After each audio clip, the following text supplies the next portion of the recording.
আজকে একটা ভিডিও দেখলাম অনলাইনে, একটা টিচার, নাম বলতেছি না, আমি অনেক অসুস্থ, সরি। তো উনি বলতেছে যে ভার্সিটি ভোকাবুলারির জন্য যদি ওয়ার্ডস্মার্ট 1-2 শেষ করা যায় তাহলে মনে হয় বেটার হইতো। প্রয়োজন নাই, বাট শেষ করা গেলে ভালো হইতো। এই কথাটা শুনে আমি একটু কিছুক্ষণ মানে স্থির হয়ে গেলাম যে কি বলে ওয়ার্ডস্মার্ট, তাও ভার্সিটিতে। যেই ওয়ার্ডস্মার্টের দুইটা ওয়ার্ড ভালো মতো বুঝে বুঝে পড়তে 2 ঘন্টা টাইম লাগে, ভালো করে বুঝে পড়ার কথা আমি অ্যাকচুয়ালি বলছি, সেখানে ওয়ার্ডস্মার্টের কথা বলতেছে। তো চলো না আমরা একটু সহজ করে দিই, সবাই তো প্রিপারেশনটা কঠিন করতেছে। তো রাজশাহী ইউনিভার্সিটি ইংলিশ একদম সহজে 80 বা 85% মার্ক কিভাবে ক্যারি করবা, কি করতে হবে, আমার গত 6 বছর এক্সপিরিয়েন্সটা আমি তোমার সাথে এখানে শেয়ার করতে চাই, তোমার উপকারের জন্য, ফর গুড, যেটাকে অ্যাকচুয়ালি বলা হয়। ফাইন, দেখো, সাজেশনটাকে আমরা 3টা ভাগে ভাগ করব। হ্যাঁ, নাম্বার 1, রাজশাহী ইউনিভার্সিটিতে কি কি লাগে না এটা আমি বলবো, লিখো। নাম্বার 1, রাজশাহী ইউনিভার্সিটিতে ইংলিশ ফার্স্ট পার্ট লাগবে না। ওকে, ইংলিশ ফার্স্ট পার্ট বুঝো। ইএফটি বা ইংলিশ ফার্স্ট পার্ট কোনো দরকার নাই, শেষ। রাজশাহী ইউনিভার্সিটিতে আচ্ছা ইংলিশ ফার্স্ট পার্টটাই দরকার নেই, এটা ছাড়া মোটামুটি সবগুলোই দরকার হয়। 2 নাম্বার যদি বলি, এখানে ক্লিস্টোফেলের পিন পয়েন্ট এররটা কখনো আসে না। পিন পয়েন্ট এরর বাদ দাও, লেখো পিন পয়েন্ট এরর। ওকে ওকে ফাইন, সরি আমি একটু অসুস্থ। এই দুইটা তোমার কিন্তু অ্যাকচুয়ালি আলটিমেটলি দরকার নেই। ওকে, এখন প্রিপারেশনটা আমরা 3 ভাগে শুরু করব। নাম্বার 1 হলো বেসিক প্রিপারেশন। ওকে, বেসিক।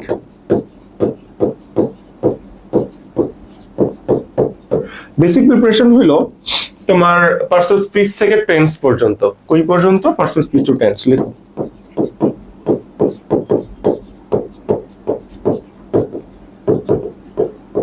এটা একদম ডিপলি তোমার জানতে হবে। এখান থেকে ভার্সিটিতে হয়তো বা কোশ্চেন আসবে না, কিন্তু এটা না পারলে তুমি কোনো জায়গায় কোপ আপ করতে পারবে না। রুলস দিয়ে তুমি আসলে ভার্সিটি কখনো পার করতে পারবে না, এটা আমি বিশ্বাস করি। তো ভার্সিটি স্পিচ টু টেন্স এটা যদি চাও, আমার যে গিফট ক্লাসটা আছে, ফ্রি কোর্সটা আছে, আমি তোমাদের ফ্রি কোর্সটা দিয়ে দিই। কিভাবে নিবা বলি, শোনো।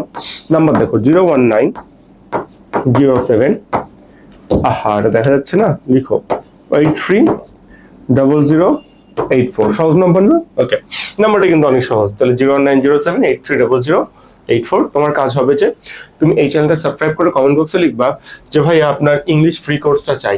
কি চাই? ইংলিশ ফ্রি কোর্সটা চাই। তারপর সাবস্ক্রাইব করে স্ক্রিনশট নিবা। এটা স্ক্রিনশট নিয়ে তুমি এই নাম্বারে হোয়াটসঅ্যাপে যখন সেন্ড করে দিবা না, আমাদের অটোমেশন সেট করা আছে, তুমি এই এই ফ্রি কোর্সটা অ্যাকচুয়ালি পেয়ে যাবা।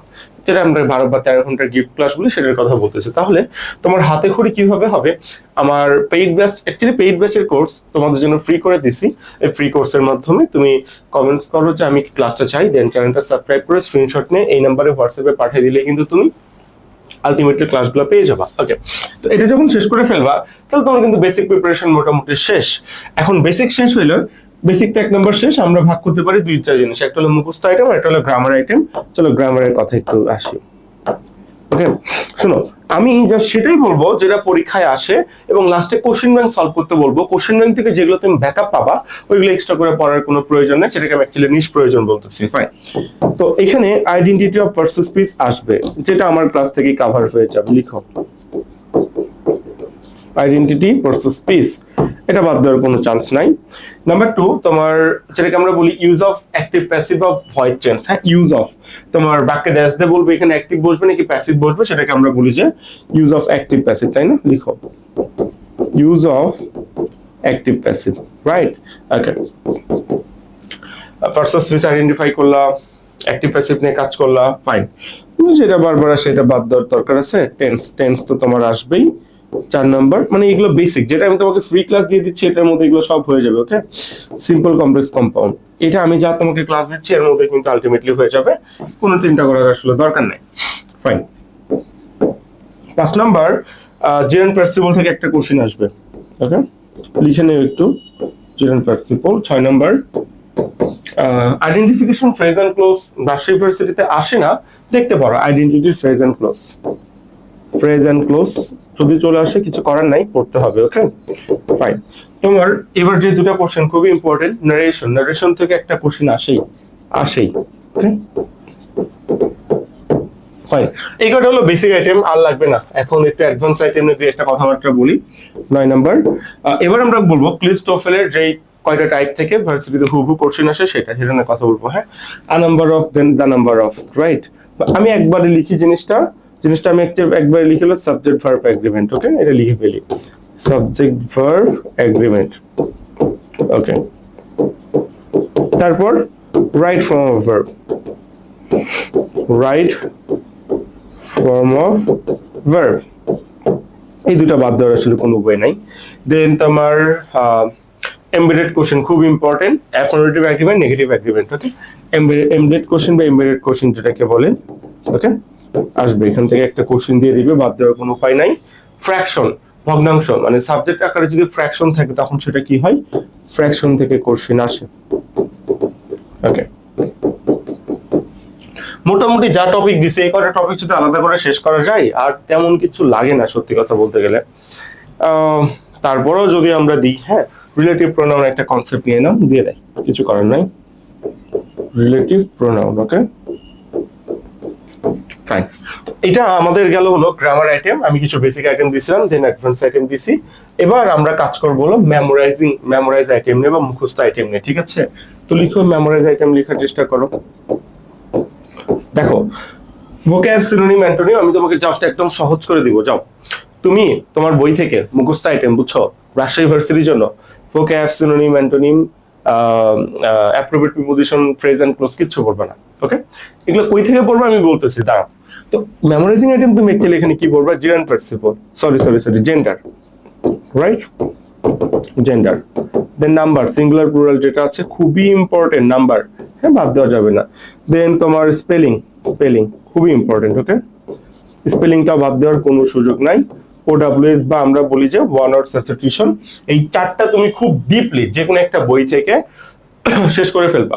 যদি আমাদের ব্যাচে ভর্তি হও তাহলে তো কথাই নাই, তাহলে তোমাকে এই যে তোমাকে এখানে কয়টা বই বেশি আছে নাকি, জিকে একটা বেশি আছে, দাঁড়াও, যা ভারী। এই যে 3টা বই তোমাকে বাসায় কুরিয়ার করে পাঠানো হবে, ডেসক্রিপশন বক্সে ব্যাচের ডিটেইলস দিয়ে দেওয়া আছে। ইংলিশ বই আমাদের উইনার যেটা দেখতেছে এর মধ্যে মুখস্থ আইটেম যা আছে এনাফ, এর বাইরে কিছু করতে হবে না। এখানে আপডেট সালের কোশ্চেনগুলো কিন্তু সংযুক্ত করে দেওয়া আছে, ঠিক আছে? যদি চাও এটা দেখতে পারো, ফাইন। তো যেখানে দেখতেছিলাম এই 4টা জিনিস যে কোনো বই থেকে একদম অন্তস্থ ছোটস্থ ঝাঁঝরা করে ফেলবা। তাহলে ভাই আপনি ভোক্যাব, সিনোনিম, অ্যান্টোনিম এগুলো যে বললেন এগুলোর জন্য আমার কি হবে, যেটার জন্য আমাকে একজন ওয়ার্ডসমার্ট সাজেস্ট করে, আনলকিং ভোকাবুলারি সাজেস্ট করতেছে, কম্পিটিটিভ ভোকাবুলারি সাজেস্ট করতেছে, মাস্টারি ভোক্যাব সাজেস্ট করতেছে, তাহলে কি করব? দেখো, কোশ্চেন অ্যানালাইসিস করে দেখবা ভোকাব আসবে সব মিলে 3 থেকে 4টা মুখস্থ আইটেম, এবং সেটা আবার রিপিট হবে। কই থেকে রিপিট হবে? কোশ্চেন ব্যাংক থেকে। তাহলে আমার কাছে চ্যালেঞ্জিং ম্যাটার হলো আমি তোমাকে যে হাতে গোনা সীমিত কনসেপ্ট দিছি, তাই না? তো সবাই যে বলতেছে, মিথ্যা তো বলতেছে না, কিন্তু শেষ করা তো যায় না, এত কম সময়ে শেষ করা যায়। তাহলে কি করতে হবে? এই মুখস্থ আইটেম সহ গ্রামার আইটেম যা যা টপিক মোটামুটি বাদ আছে, low grade item, high grade item তোমাকে অলরেডি দিছি, এটার জন্য কোশ্চেন ব্যাংক সলভ করতে হয়। প্রথমে কি করতে হয় বলতো? বিসিএস প্রিলিম কোশ্চেন ব্যাংকটা পুরোটা ভালো মতো 50তম থেকে 10তম পর্যন্ত ব্যাখ্যা সহ শেষ করতে হবে। দেন রাজশাহী ইউনিভার্সিটি এ ইউনিট, এ মানে আর্টস ইউনিট, তুমি জানো এই কোশ্চেন ব্যাংক শেষ করতে হবে। 3 নম্বর চট্টগ্রাম ইউনিভার্সিটি বি+ডি ইউনিট, এই কোশ্চেন ব্যাংকটা শেষ করতে হবে। তাহলে এই 3টা কোশ্চেন ব্যাংক তুমি যদি খেয়ে ফেলো, আমি আশা রাখি এর মধ্যে যতগুলো ইংলিশ আসে ব্যাখ্যা সহ যদি খেয়ে ফেলো, আমি সিলেক্টেড টপিক যা দিছি এগুলো পড়ার পর কোশ্চেন ব্যাংক তোমাকে হিউজ এনাফ ব্যাকআপ দিবে, এবং তুমি এর মধ্যেই 90% মার্ক ক্যারি করতে পারবা। হ্যাঁ, সিলেক্টেড কিছু টপিক থেকে খুব কম সময়ে পড়াশোনা করে, মাত্র 15 থেকে 20 দিন পড়াশোনা করে রাবিতে তোমার 90% মার্ক ক্যারি করা সম্ভব ইংলিশে। কিভাবে? আমি যে কথাবার্তা বললাম এভাবে আগে একবার সিলেবাসটা শেষ করো, শেষ করে কোশ্চেন ব্যাংকগুলো কমপ্লিট করো। কোশ্চেন ব্যাংক যখন সলভ করবো ফার্স্ট উত্তর দেখে দেখে সলভ করবে, এভাবে একবার কমপ্লিট করো, ঠিক আছে? কমপ্লিট করার পর তোমার হাতে যদি সময় থাকে, তুমি যদি মনে করো বই থেকে ভোক্যাব, সিনোনিম, অ্যান্টোনিম পড়ে ফেলবে, আমার কোনো সমস্যা নেই, বাট আগে চান্সটা ইনশিওর করো, তারপর বেসিক নিয়ে কাজ করা শুরু করো, এটা তোমার জন্য পারফেক্ট হবে। টাটা, আল্লাহ হাফেজ।